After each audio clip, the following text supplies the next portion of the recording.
Good. All right. Excuse me. Well, good evening, everybody. This is going to be the Plan and Zoning Commission, our regular meeting on September 26, 2024, scheduled for 6 p.m. at the City Council Chambers located at 405 Municipal Drive. First thing I'd like to do is go ahead and get a call to order. Ma'am, can I get a roll call, please? Yes, sir. Yes, sir. Place 1, Malakowski. Here. Place 2, Brown. Present. Place 3, Gao. Here. Place 4, Favela. Absent. Place 5, Martinez. Absent. Sir, we have a quorum. Thank you, Madam Secretary. At this time, we're going to go ahead and go into an executive session. This is going to be, excuse me, in accordance with Chapter 551 of the Texas Government Code. If during the course of the meeting and discussion of any items covered by this notice, the Planning and Zoning Commission determines that a closed or executive session of the board is required, and such closed meeting shall be held and authorized by Texas Government Code. Section 551071, consultation with counsel or on legal matters, and that's it, really. We're not doing personal matters. All right, well, that's it, sir. We're going to go ahead and adjourn into executive session at this time, and we'll go at 6:04.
All right, we are back in open session as of, let's see, 6:36. And we're going to move right along to the public comments at this time. Do we have any public comments or anyone signed up for? No, sir, we have not. All right, thank you, Madam Secretary. Right on to the next one, regular session. Item A is consent agenda. Item A1 is the approval of the minutes from the July 25th, this regular meeting. Yeah, that's what I was looking at that saying. I'm looking at the wrong, okay, wrong one, my bad. Okay, September 5th, specially called meeting. I was thinking that was not a regular meeting. Okay. So at this time, was there any discussion based on the minutes from the last meeting of special agenda on the board? Either one of you. Okay. At this time, I'd like to get a motion to approve all the consent agenda. I motion we approve. I gotta get a second. I second the motion. All right, all in favor to approve the minutes from September 5th? Aye. Motion is approved to accept the minutes, ma'am. Too many of these floating around. All right, item B, items for individual consideration, discussion, and/or action. Item B1 is the P and Z case 2410 to consider the proposal zoning change request from multifamily, multi-district to PD plan development for approximately 10.2722 acres of Block 1, Lot 2, Romeo 1 of the Vaquero Coker Edition located at 3100 Joplin Road, City of Kennedale, Tarrant County, Texas. Sir, staff?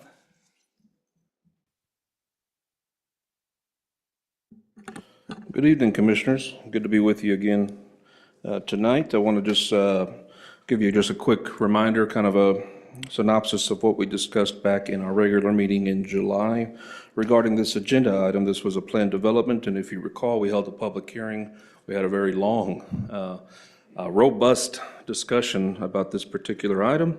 But just in a nutshell, just to remind you the gist of what we presented in the plan development. So after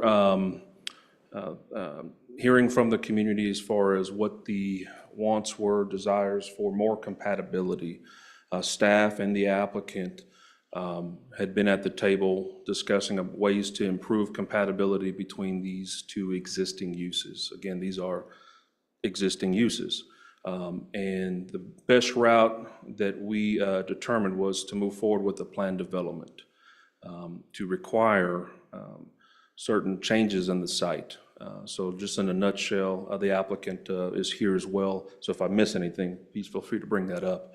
But one of the things that the community said they wanted is higher fencing, more screening. And so they've done that in this plan development. Is the screening fence that's along the property would go from a 6 feet right now, which is compliant, meets the requirement, to an 8 foot. Can they go to 8 foot now?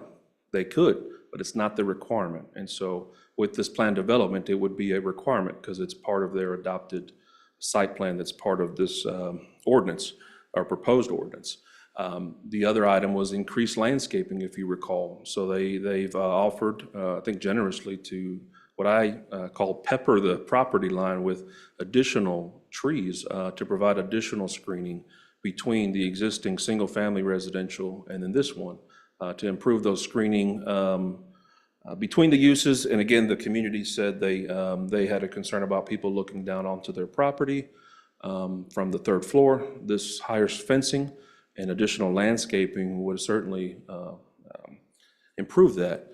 The item number 3 was a relocating of the dumpsters that are along the property line, which are compliant, which from a planning perspective, we would want those at the rear of the properties, not visible from the public right-of-way. But with the plan development, one of the requirements is they can't locate those along the property lines of adjacent residentials. So they would be required to relocate those dumpsters that are noisy, that the neighbors complained about, during the pickup times early in the morning. So those will be relocated to the front of the property. And again, established by the site plan. It's part of the plan development. And then item number 4, which for me was crucial, was this site plan would also include a guardrail, which is already on site. It's been provided. There was discussion, obviously, when the property was built, why it wasn't provided, but I won't go into that. It is there now. How do we keep it there? It's not a requirement for them to do that, but they've since provided it. The way that we can require them to keep it there, maintained, is to keep it part of the established site plan as part of the ordinance, which I thought was a very crucial part of this plan development discussion. And so that's sort of the gist of the plan development. It improves compatibility between the uses. It does address some nonconformities. And so that's a byproduct of the plan development, but that's not the intent or the reason why we're seeking a plan development. Again, the reason why we're seeking it is to improve the compatibility that the community itself said, this is what we want to see. And the only way I can think of to require that is to put it in a plan development, which is adopted by ordinance, which has a signature from the mayor and a penalty clause on that. And so in a nutshell, I'll summarize by asking the Planning and Zoning Commission, and I'll ask council next month, is allow me to require these changes in approving this plan development. So by approving this plan development, it would authorize staff to now require these changes within a set time period to come into compliance. Without it, it's not something that staff can require. And so with that, I'll turn that over to the applicant. Feel free to rebut or clarify anything that I've stated, and then I'm happy to answer any questions from P&Z afterward. Thank you.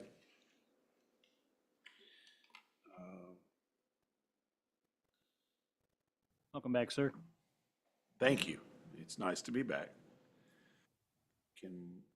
Doesn't look like that's, Just for the record, could you go ahead and state I your- will. I'll thank you. try and get that going in a minute. Dallas Cothram, 777 Main Street, Fort Worth, Texas, with master plan representing Wood Partners. I will, we don't, uh-oh. It's not up, I guess, are y'all seeing it? Doesn't seem to be.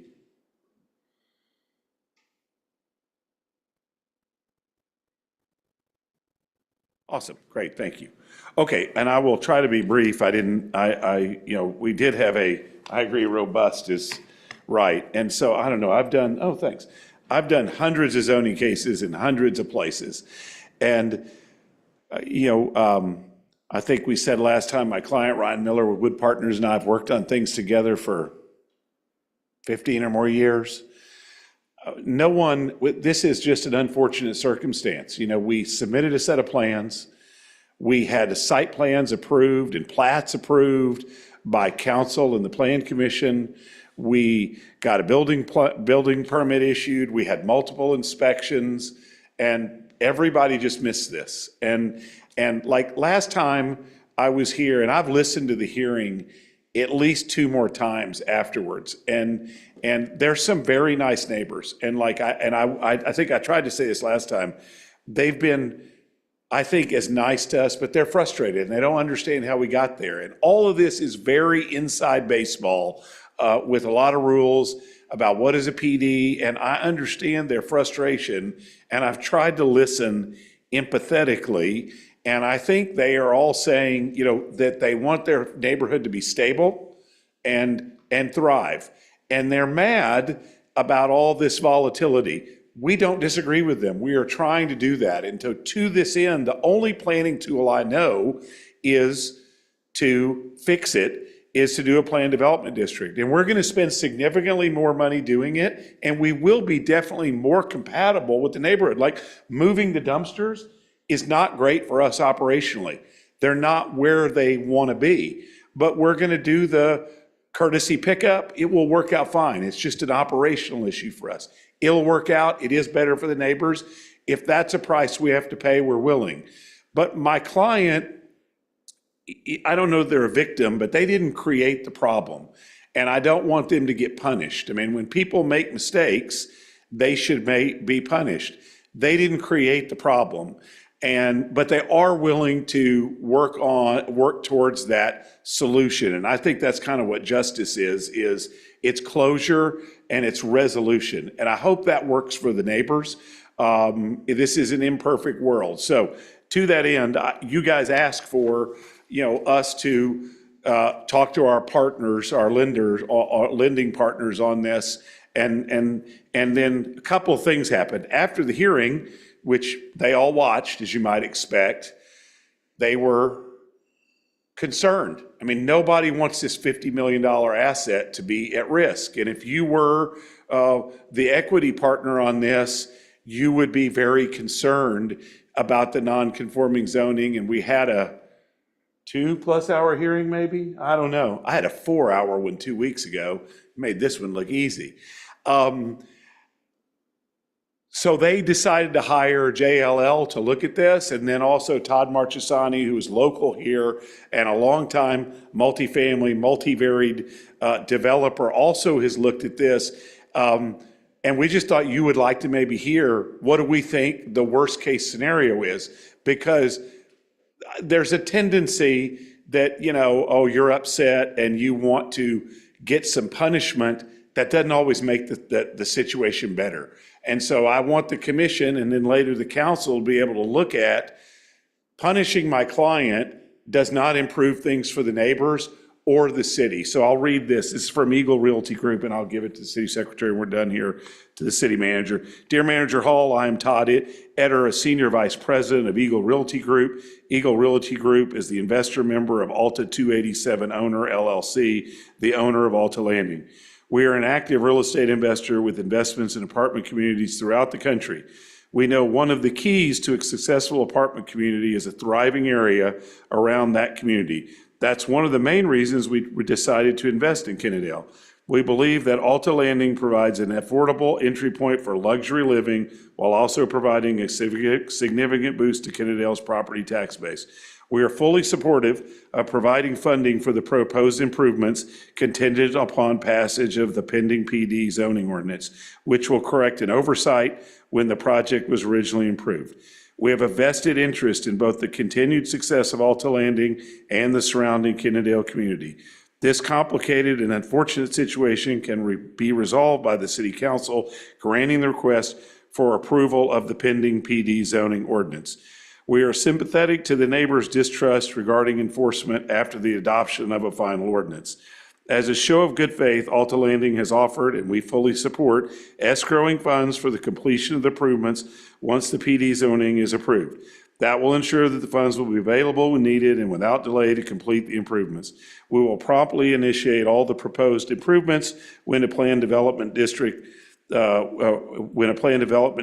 provides conforming zoning for Alta Landing is passed by the City Council.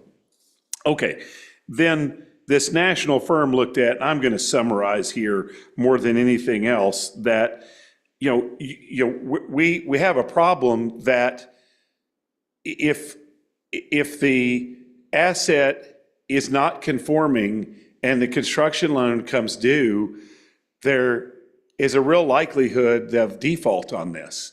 And I'll show you some numbers that are not good. I mean, and we've looked at several scenarios.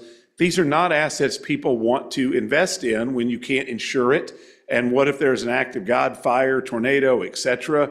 You just can't protect around that investment. So this assessment looked at it,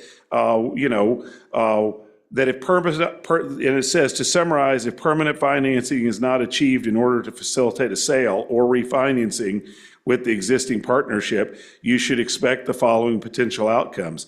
Existing construction loan. The existing construction loan is maturing, which no doubt will start increasingly contentious conversations with the existing lender that has to get paid off based on the loan agreement. If the loan is not paid off in full, it goes into maturity default situation. Best case is the lender extends for a brief period of time. Most likely scenario, the lender will move expeditiously towards foreclosure to protect their collateral. It goes on to say, in this situation, the market will view this as a distressed asset and market value will be compromised. The potential buyer pool will be small if available, without financing. This will also result in a reduction in the tax base. And I'll go ahead and skip to this, and Todd's going to speak to this too. These are the lists, and Nathaniel read all these or looked at these. If we need to come back to it, we can. But, all right, here's where, you know, the taxable value is 49.5. This is the slide you saw last time. And it threw off this much for the city, 349,000, 560-something thousand for the school district. Everybody remembers that. So that was, remember, that's worth 10.4 teachers and 6 police officers, right? We all tracking with what happened in July? Or it's the equivalent of 106 homes, the average median home price according to the census. That's what the city equivalent is. So we're about 107 typical houses. All right, in this more modest reduction of, it takes a hit of 38.5% reduction. I mean, you know, and I've talked to a lot of people that are in the business about, and I've asked the question, would you be interested in this asset after a default in acquiring it? It's a nice property. It's got good rents right now, and it has good occupancy. The problem is I can't insure it any longer, and if something happens to it, it's a total loss. Most people were not even interested close to this. So I think this is a modest reduction. You're looking at, so you're going from $50 million to $30 million.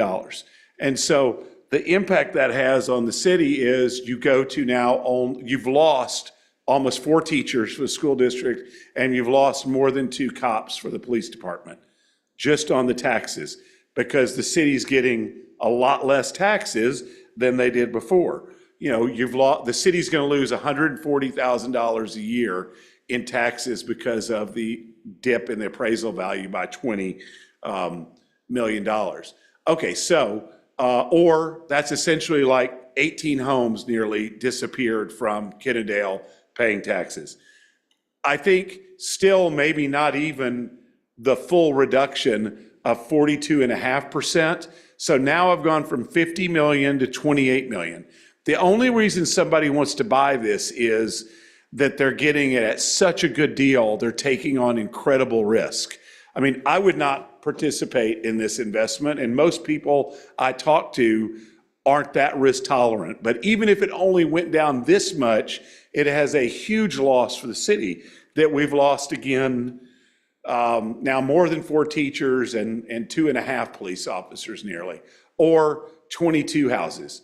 So I don't know that was exactly the assignment, Mr. Chair, but that's the way y'all's advice had our equity partner want us to go through this exercise for our own, what is the worst case scenario? Well, the worst case scenario to me now is there is a default that zoning doesn't pass and Wood Partners is taught a lesson. I don't know why they would be taught a lesson when it wasn't their mistake, but maybe that makes people happy that we've taught the apartment guys, that, we don't want apartments. Well, they're already there.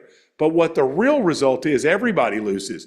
Wood loses because they've lost their property here. The equity partner and the bank are going to lose money on the deal. But you've gone from one of the country's most experienced, best developers to people that are buying distressed properties. They do not manage these properties. Since July, we've spent more money on landscaping. We've redone all the pool furniture. We've continued to upgrade things that need to be done. Nobody asks. That's just how you run an A property. And I don't know that we want credit, but we believe this is going to work out because it's in the best interest of everybody.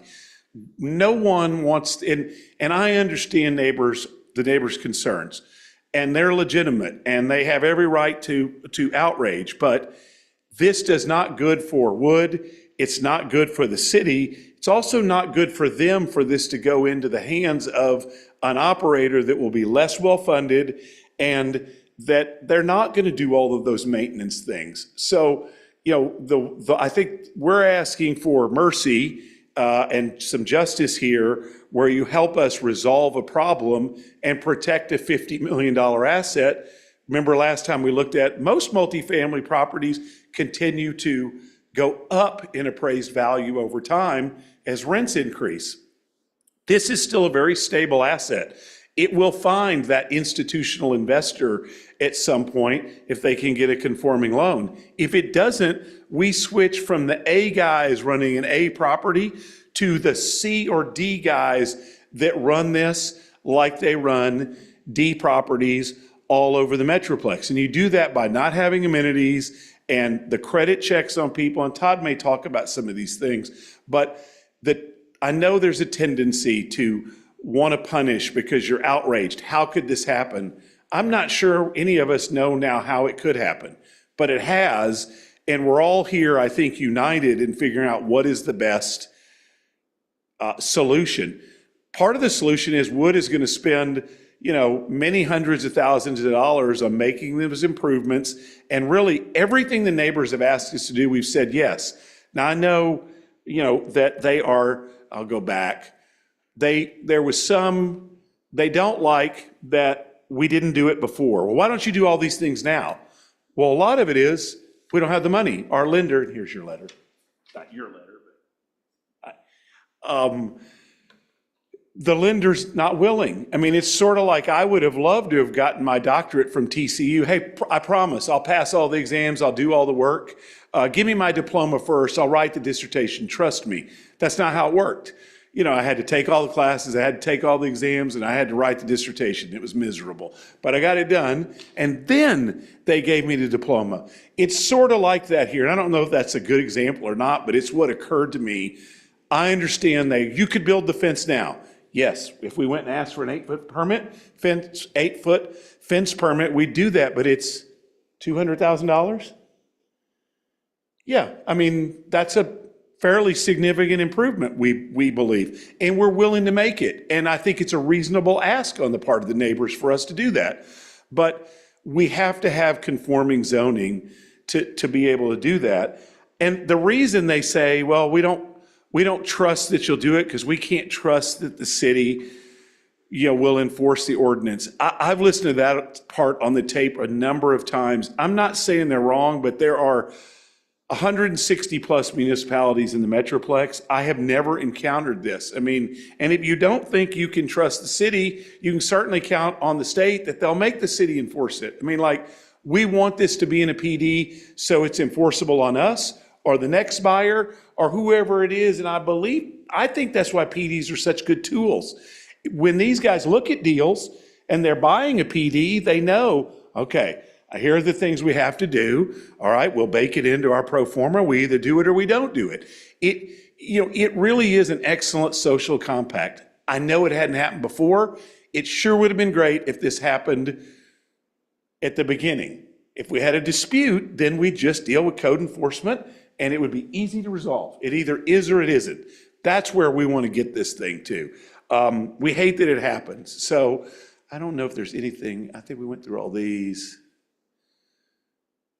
There were some comments. There was a gentleman here last time, and I'll go to the one that really matters, about the threat of this could be a low-income housing project.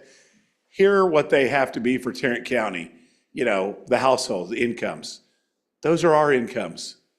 I mean, we're not going to qualify. Moreover, part of the process of getting these is you've got to, under the HTC 9% program for affordable housing, part of it is you got to go to the city or the state representative. There are protections for the city. Moreover, that is not who these guys want to sell to. I mean, why would I want to sell to somebody that wants to go get tax credits? They won't pay the most. I mean, this was, and I'm not saying that the person or people that brought this up aren't genuinely concerned. Fear is a real thing, but it's not a well-founded fear in this instance. We're getting the best rents in this micro area, and they're not having problem leasing things. I mean, it's very stable occupancy. it's the kind of thing, I don't care where you are. I've had this same argument come up when I did something in Highland Park Schools one time, that, oh, if you build this school here, it's going to attract Section 8 housing. I don't know. This is just something people worry about. I try to hear when people are saying, doesn't matter what they say. I always believe what most neighbors are telling me is, I want my neighborhood to be safe. I don't want change. I want it to continue to thrive.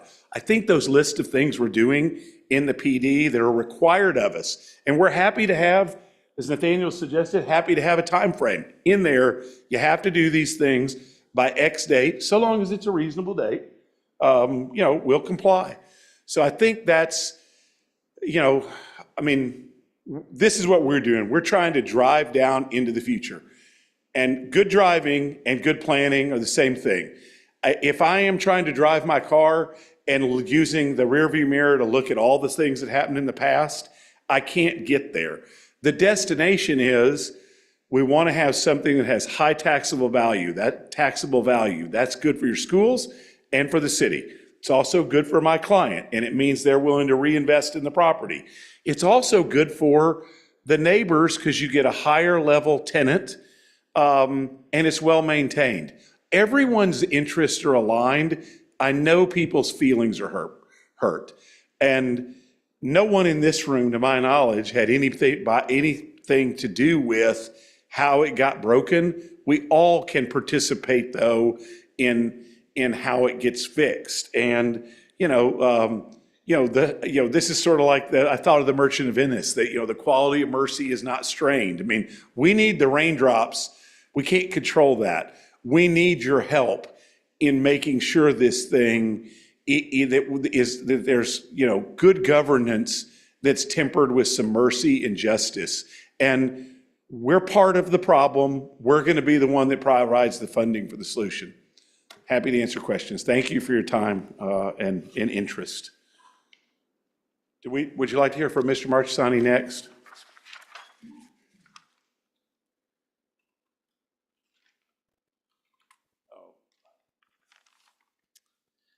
Todd Marchesani, Dallas, Texas. Dallas Cothram asked me to speak up here just as a unbiased opinion. I'm a developer in the Metroplex, both warehouse and apartment development.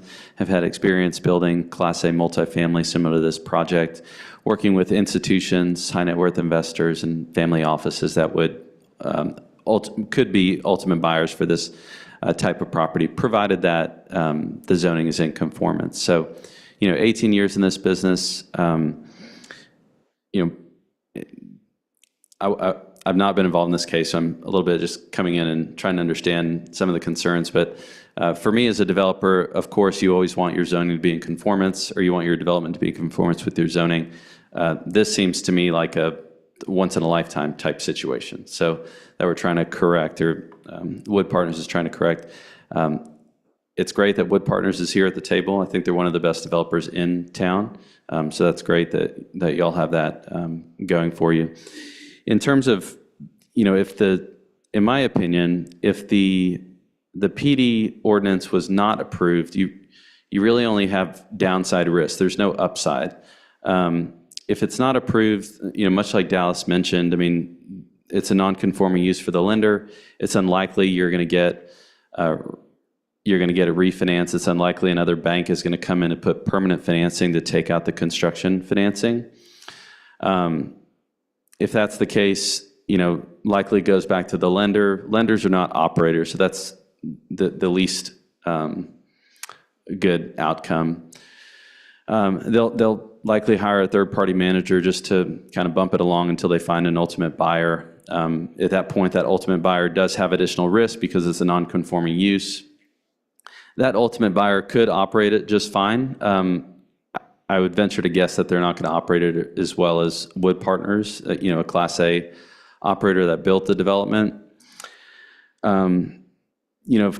As y'all know, when you get into foreclosure conversations, there's uncertainty amongst tenants. There's no telling sort of the snowball effect of that we don't need to get into, but it's just not a great situation.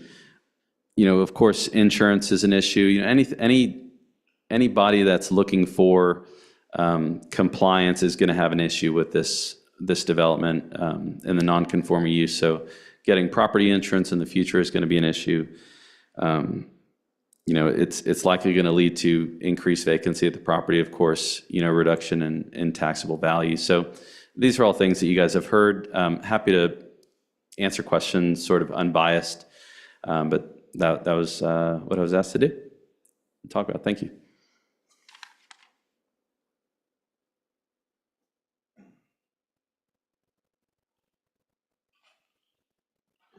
Thank you, and if I could add, they mentioned Class A properties and Class C and D properties, and in my going on 19 years in local government, I started my career in law enforcement as a support role.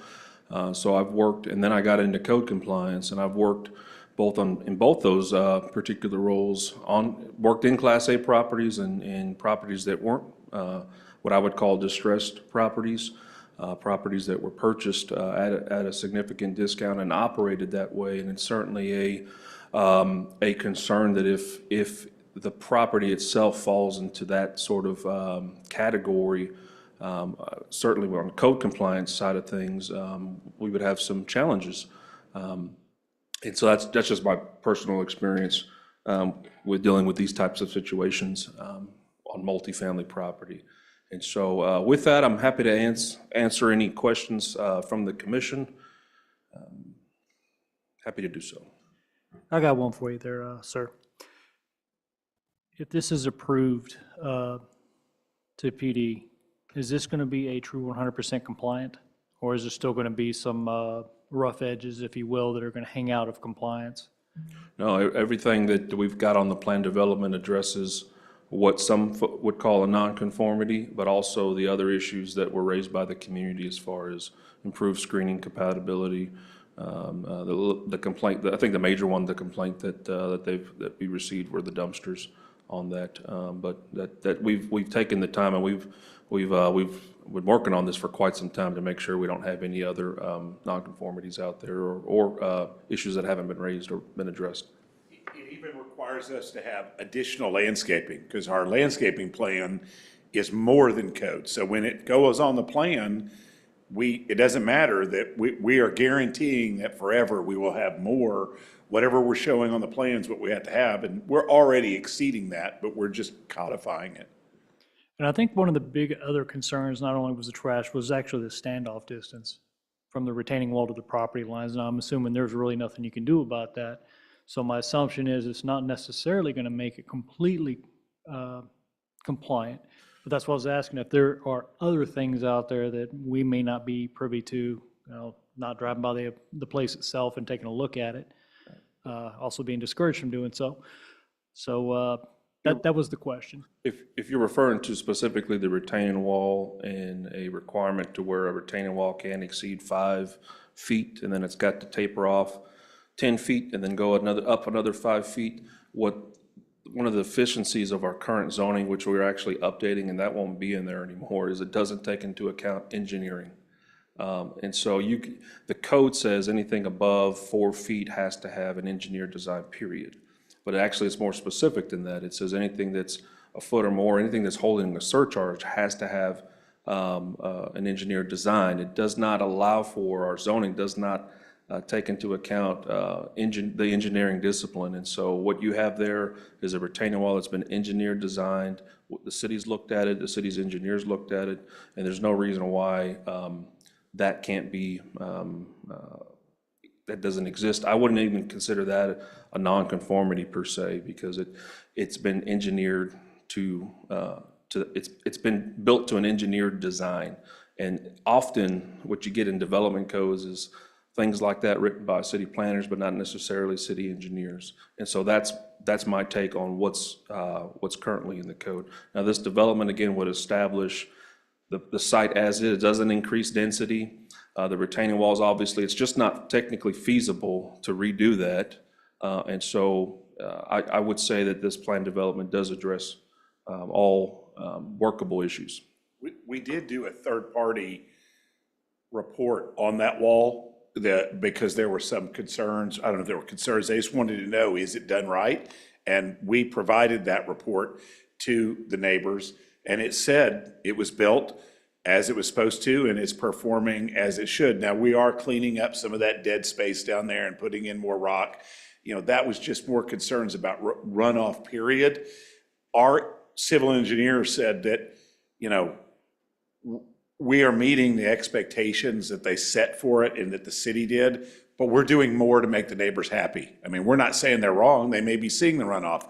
We're going to address that with some additional, you know, down at the low point, additional pipe, additional void space with rock. So, and we provided that report to them. So that was kind of, I don't know if even that was on the list. That was just something they asked for. We got somebody to look at it. When's the last time that was inspected, or is there a periodic inspection required for such a wall? I myself and an inspector actually walked the perimeter of that property, I want to say prior to the July meeting that we had. City engineers looked at that last year. There is not a requirement to inspect annually for multifamily properties, which would include that part of it. But all that would take is the city going by, if we got a complaint, say, hey, this neighbor said there's a concern back there, do you mind us going back there and check? We'd have to obtain their consent to do so, or if it's visible from the neighbor's street, like if there's something were ever to occur. But the city doesn't have a process right now where we require annual inspections outside of a fire, the annual fire inspection. And they do look at exterior properties. I probably won't want to get into to the extent of that if it's not contained within the fire code. Exterior areas are to an extent, but not necessarily retaining walls. But I believe they had some internal operational things set up to ensure that occurs. Again, we got code compliance that can respond to any complaints that we have down the road. But when I walked it, I didn't see any reasons for concern. We've even got the city's even received documentation from the city engineer about the stability of the property or its integrity and its draining as designed. So I believe as a one of building the, official, I don't have any concerns on I believe one of the concerns I had heard at one point was some of the residents out there had actually personally seen some cracks and cracking or degradation in the wall itself. So that'd be something that I would be concerned of, especially with the standoff being so close to their homes. Could it cause damage or even cause a higher insurance risk that they're taking on because of something like that? I want to make sure that that is something that's addressed by the developer as well. Make sure that wall is, maintained, that it's inspected, Yeah, that its integrity is still in place. It is, and in fact, in July, we looked specifically for that. We did see signs where cracks have been filled, but what you're looking at there are mortar cracks, and it's more cosmetic than anything. The strength of a retaining wall is actually behind the wall. It's not what you're seeing when you see the blocks in the mortar. That's more of a cosmetic finish. It's behind the wall. But what we did see there were previous signs where there had been some sealant, and it was almost like a cement sealant because we even knocked on it. But I didn't see any new cracks, opening gapes, or anything like that that was a concern to me. If the city attorney's willing, we're agreeable to require either an annual inspection or report from a, licensed engineer to do it. I mean, that's not an issue. They're going to do that kind of anyway. I mean, as part of, when they have a $50 million asset, they're as worried about it as you are, Mr. Chairman. And if that should be in the ordinance, we're not, that seems a reasonable and appropriate expectation. Fine. I think that's kind of why we did the report. And I would say that made the people who looked at it, I think it made them feel better that a structural engineer had looked at it and said it's performing as you would expect after, 3 years? Yeah. But add it, great. Yeah, I don't want to add this as well. Nobody's out really to punish anybody. I know. Okay, we want to make sure that everybody's, getting the best case scenario out of a Worst case, Goodwill store, if you will, it's fine. That's fair. situation. So, and we understand that. The thing is, we got to mop up a mess. We got to make something that's admirable, and basically is the best case outcome for both the city, the residents, and the developer. And, I mean, this is strategic partnership. Totally agree. So I look at it that way. There's no punishment in my mind. There's no, justice or retribution in any way, shape, or form. So I don't want anybody leaving here thinking, Fine. anybody up here in the dais at all is going to have that in their mind. Good. That's all the questions I had at the moment. Thank you.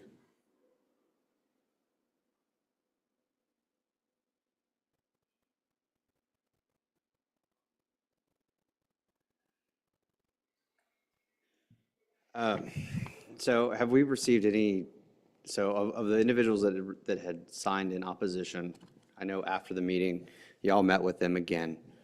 Did any of the people that had signed the protests and come out and spoken protest, did any of those individuals recant their protest?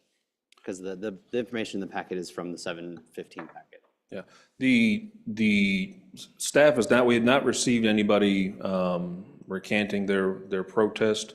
I do want to give them an opportunity to do so. That's something, if they learn of this new update, this information, I imagine that's something that may occur. We do want to check in with folks, see how they were. I'm pretty confident in the protest that we received that at the time they were against the zoning change, but I don't know if the full complexity of what they were asking for has been communicated well. And so we're going to have another actual public hearing in front of City Council next month, so they'll have that opportunity again to hear back from the community. But no, I haven't got any additional feedback or update from them regarding protests. So the other thing that I saw, I was in reviewing the plan development. Thank you all for putting in some of the timeframes on some of the items. But there are items in here that don't have a time frame. What is your expected timeline? So like the extension for the fence, it's not in there as a dedicated timeline.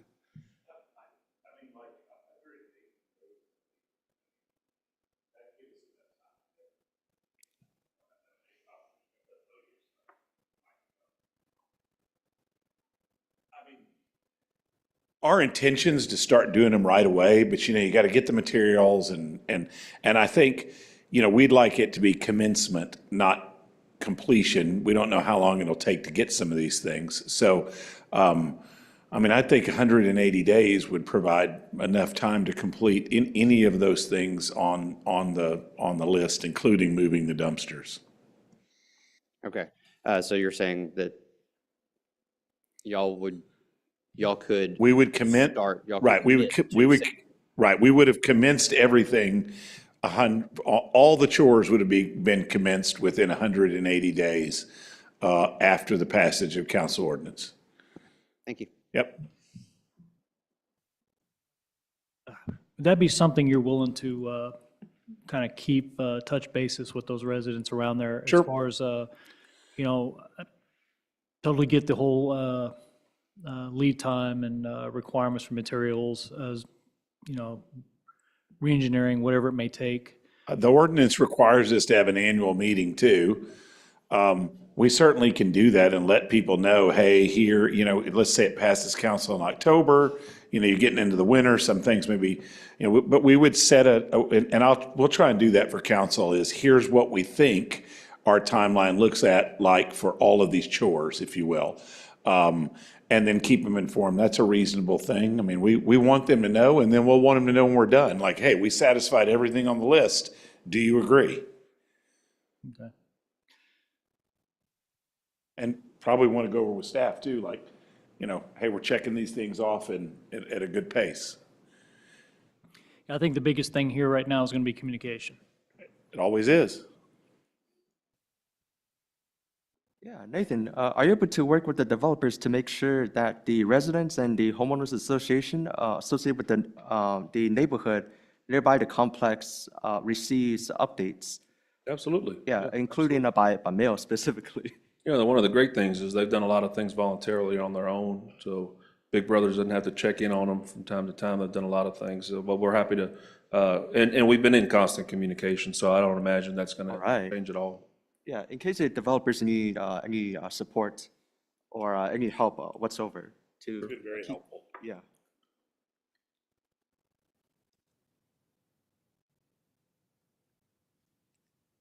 And Nathan, I had another question. The development standard stated that if there's an event, it's point 2 in general.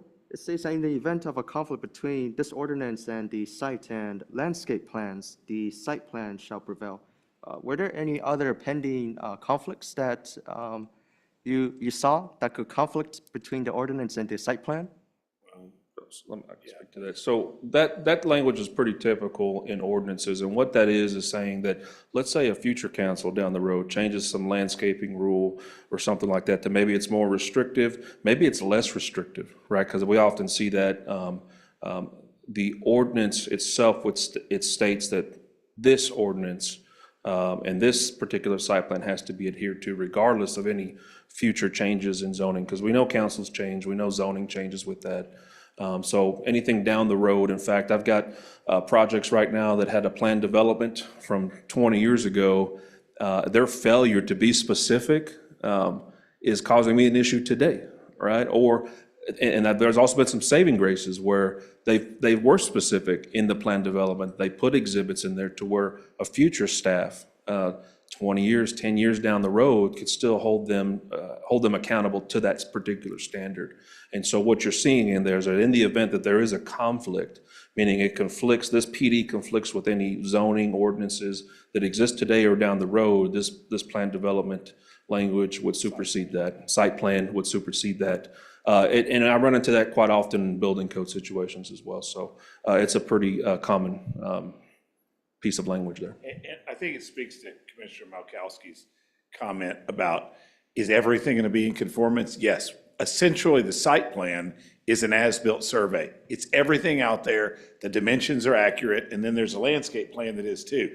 They're like, what? I mean, that's kind of, it's terrible to do a zoning case like this after the fact, but it's as-built. I mean, we are giving you, we all know what it is.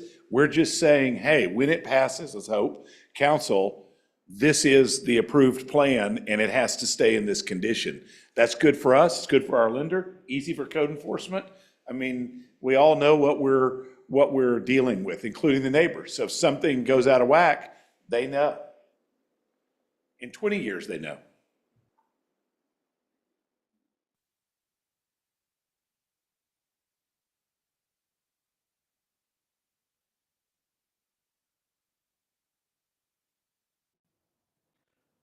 All right.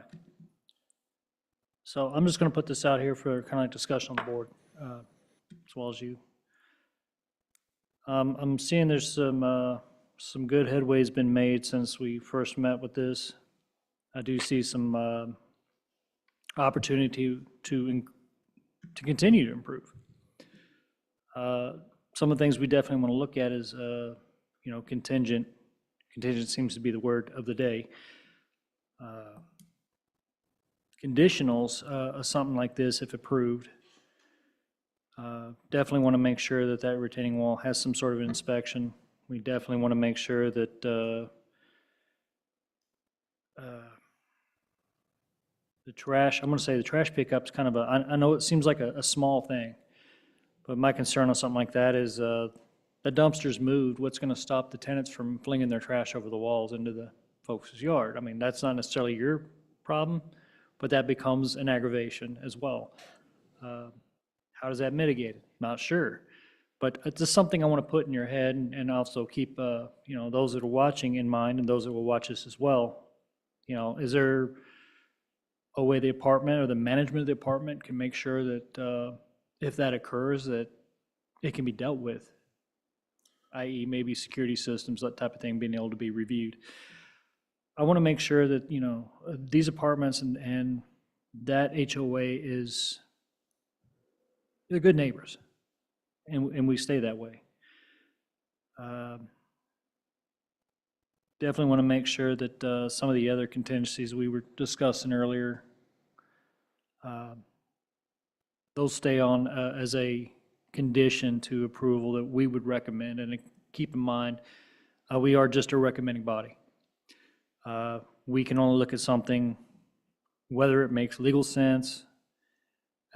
We don't necessarily have to like it personally. We don't want to make it personal. So with that being said, what's the best interest of the city? What's in the best interest of all parties and all stakeholders involved? And that's how I'm going to look at this. And either any of y'all have a comment on anything further? I mean, so you brought up the trash. That is one of the things that y'all have already addressed. Y'all have addressed it. It's in the PD about the dumpster it's in the PD as far as the moving of the dumpster. Y'all have implemented the valet trash to take care of to prevent someone wanting to, it's going to be a much longer walk to throw it over the fence than it is to just set it outside your door. That's not something that we can, I don't think we have any purview to be able to put that into a PD, that whoever it would maintain valet trash pickup, I don't think we would have purview over that, because it's not sort of a design standard, it's more of a business choice to do that. But as long as y'all are maintaining a property, I can see that being a benefit to anyone that's going to be renting that facility. So I don't think that is going to be a concern, even with reduction of the dumpster of, from moving from 2 dumpsters on either side, 2 corners of it, to a single location with the valet pickup. So I know that the dumpster relocation is at least in there, and they have made the business decision to create the valet pickup. So I don't. Yeah, definitely not trying to tell them how to operate. Really, we just want to set down the standards of what's expected, and then they can choose to how they operate. I mean, we can come up with things all day long, tell them, hey, you shall. However, it may not be the most cost effective because we're not the experts, and I get that. This is their baby. Of course, they're motivated to be working in the most cost efficient, most method as possible anyway. So definitely, I'm not up here trying to tell anybody, you shall do this or you shall do that. I'm just throwing that out there as I can kind of see that argument coming, and I just wanted to make sure that's something in the back of y'all's minds that say, okay, we have a plan for that. I don't have anything further. Did either one of y'all? I'm just curious, for the developers, are they in charge of appointing a manager for the complex, or is the manager appointed by another body?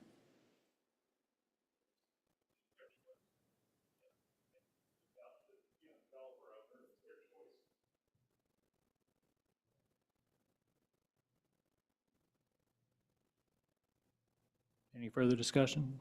Good. All right. Did you have something you want to say? I do want to talk to you a little bit about, you mentioned you weren't comfortable with adding a completion date. And that actually has been one of the most troublesome things I've come across. I don't mind having a completion date too. I mean, it just needs to be long enough that we can finish all the things, and What's your recommendation? we can't be I wanted to commencement in 180. I mean, we finish in a year? I mean, does that seem unreasonable? How about commence 180 and complete in an Yeah. additional total of 360 days? Fine, We're I'm done. agreeable. That works, yes. I would recommend you guys add that as a condition, is just because the open-ended just kind of bothers everybody. That's better for us too. Deadlines force people to behave.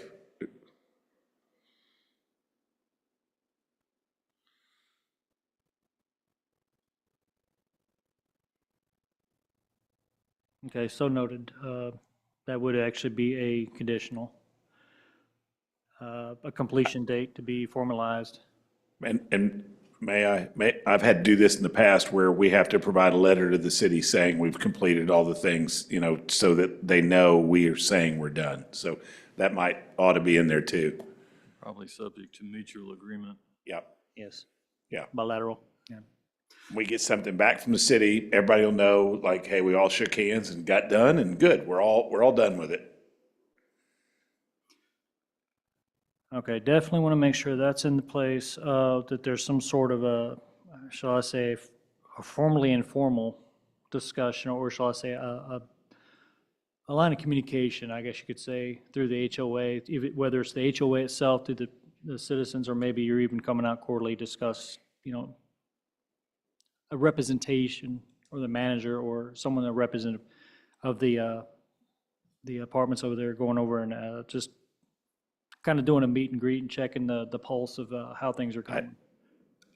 I agree with you. We have a community engagement team at our office. I'll ask them and we'll work with Woods people on what's the best way to notify people. It depends on, maybe sometimes it's real mail, other times it's an email list or both or a website. We'll come up with something that we're providing all the information that they can look at, that we update regularly. Remember, we have a website for this zoning case, and I know the neighbors know about that. It may be just easier to post it on there and do kind of monthly updates or something. We found that works great on every zoning case we're doing. We have a website. People like that.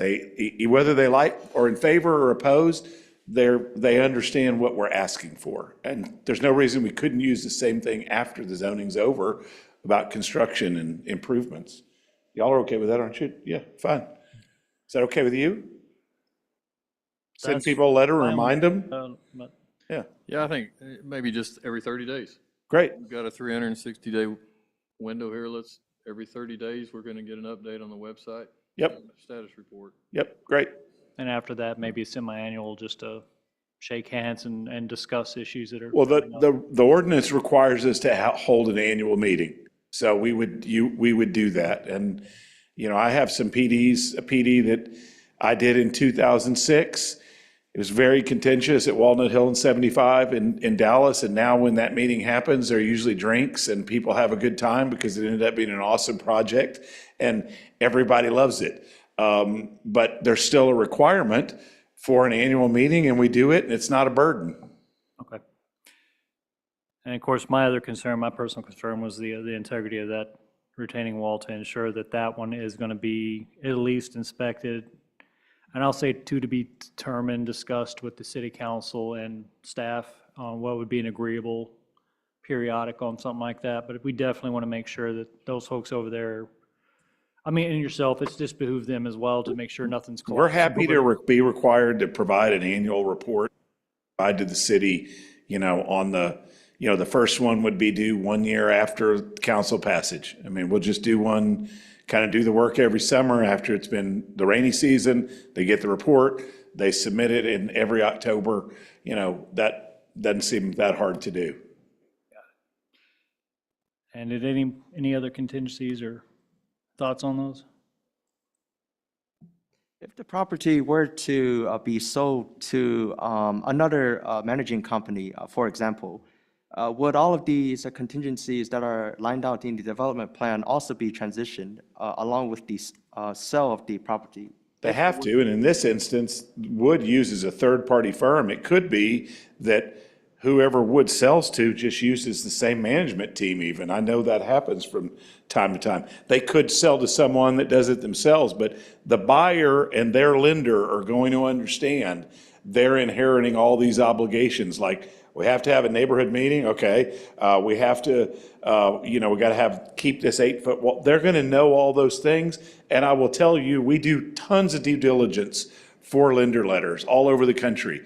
PDs are the easiest thing to look at because then we don't have to worry about, well, what is this zoning district and what are all the setbacks? It's just in the ordinance and you get the site plan and those are the rules.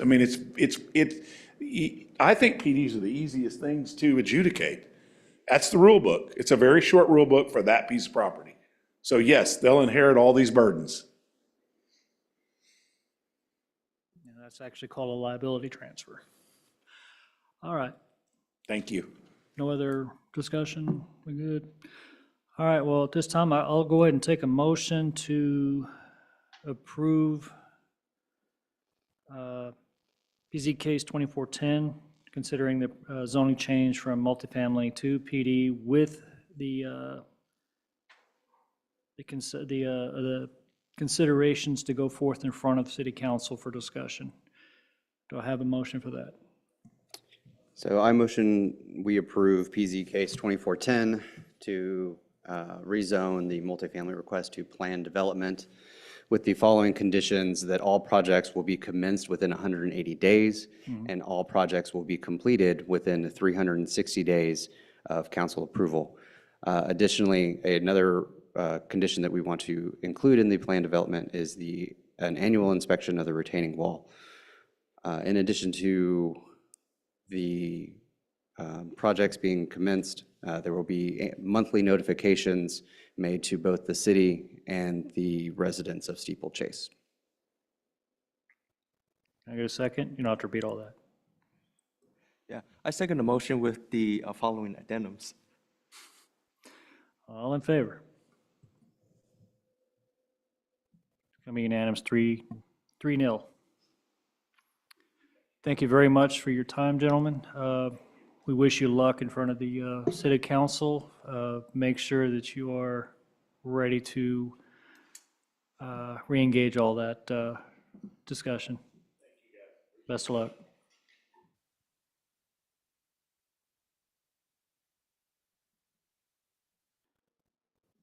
All right. All right, staff, B2, update regarding 2024 City of Kennedale Comprehensive Plan. Yes, so I wanted to just give you guys an update because we presented the comp plan draft, and then you approved that draft unanimously to City Council. City Council looked at that comp plan twice since the last time we've met.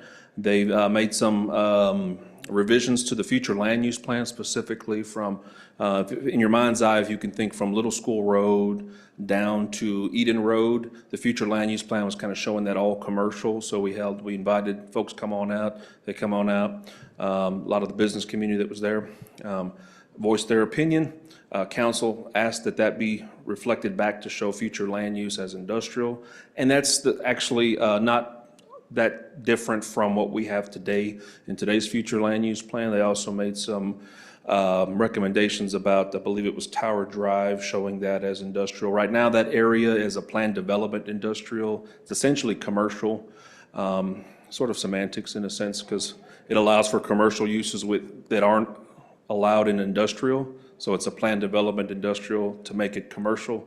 Future land use plan draft that you looked at showed it commercial.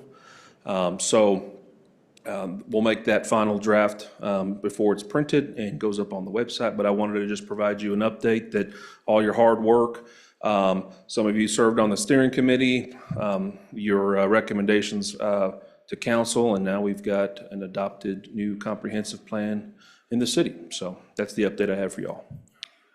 I just want to add to that for those viewing. This is kind of a vision of the city.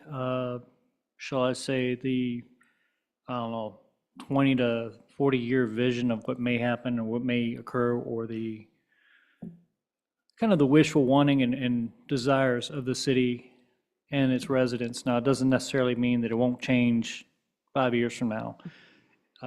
They maybe come up and say, there's a whole nother direction we want to go into. So I wanted to make sure that was clear for those listening and may listen to this later. So I know that was one of the discussion points with industry down that area, was how this was going to devaluate if it was rezoned commercial. But again, that's just kind of a earmarked for possible changes later on. It's not necessarily this is exactly what's going to happen. So I just wanted to throw that out there.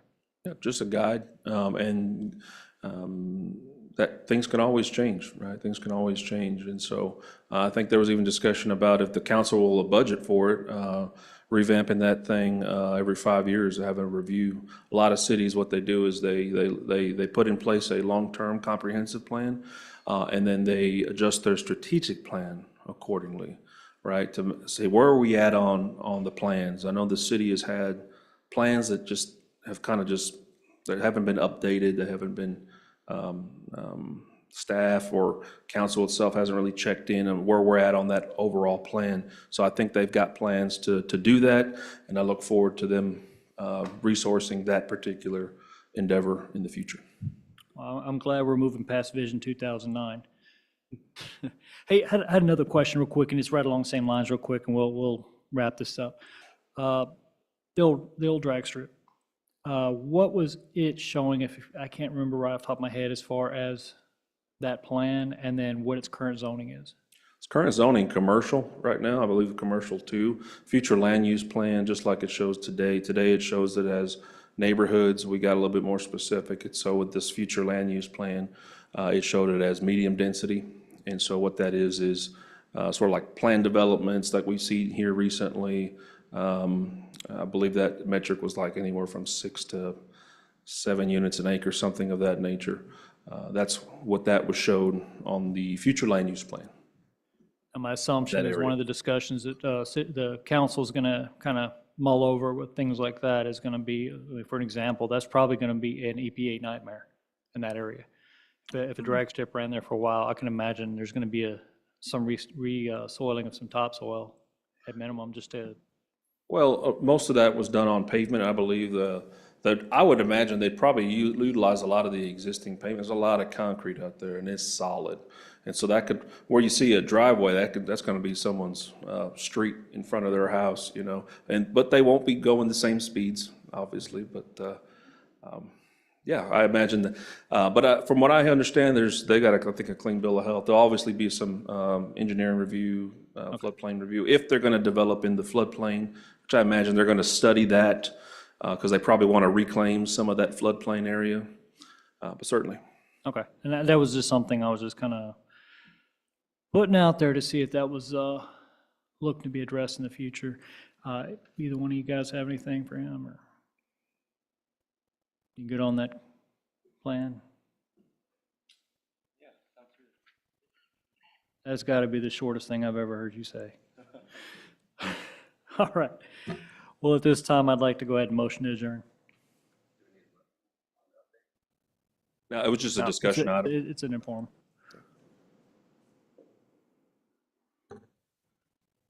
Motion we adjourn? You got a second? I second the motion. All right, we're going to be adjourned at 7:41.